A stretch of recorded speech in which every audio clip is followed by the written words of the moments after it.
1944-yil sentyabr tongi otdi. Meni cheksiz quvonch bilan baxt uyg'otdi. Ko'k jiltimga alifbey va bir burda non, birinchi bor qadam qo'ydim maktab tomon. O'yinlardan ancha erta to'ygan edim, kitoblarga barvaqt havas qo'ygan edim. Yod bilardim alifbeyning harflarini, o'qir edim inform byuro xabarini. Juman pochta dadamdan xat keltirgan kun katta bayram bo'lar edi mening uchun. O'qir edim 100 hijjalab, 100 tutilib, takrorlardim yirtilguncha xat titilib. Yayrar edim ma'nosini o'qarkanman, dadam xatin o'qib savol chiqarganman. Bu kun yana xat olganmiz. Ajoyib xat. Gospitaldan chiqqan emish, sog' salomat. Boshidagi jarohati bitgan emish, hatto o'rni bilinmasdan ketgan emish. Berlin tomon tushar endi yo'lim debdi, xat so'ngida yaxshi o'qi o'g'lim debdi.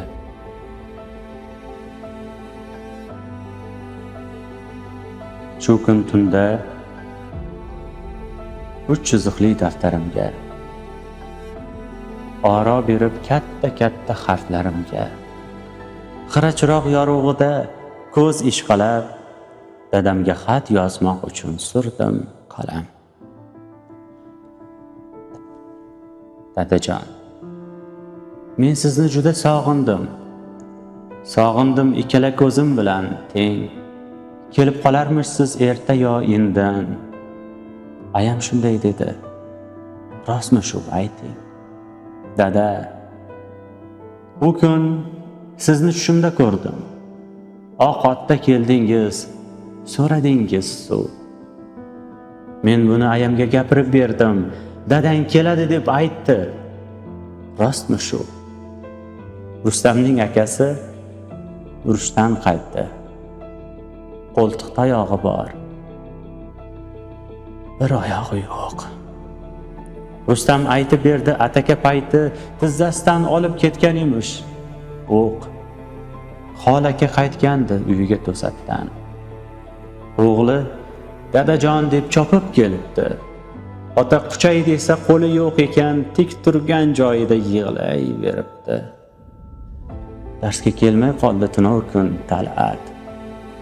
Muallim urushsa turaverdi jim. Dadasidan kelgan emish qora xat.